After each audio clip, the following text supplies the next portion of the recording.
The steel plate-built Goose-Neck Conveyor is designed for transporting small steel bottles. It features a large storage bin at the front end of the conveyor to store the steel bottles. The material in the storage bin drops into the feeding hopper at the front of the conveyor and is then transported through the conveyor. A set of sensors is installed below the feeding hopper. When the hopper reaches its maximum capacity, the sensors send a signal to notify the storage bin to stop supplying material to prevent overfeeding.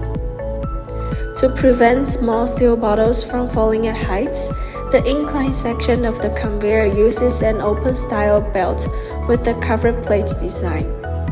This cover belt ensures the safety of the workers on both sides of the machine by preventing the bottles from falling from a height. This design helps to maintain a safe working environment.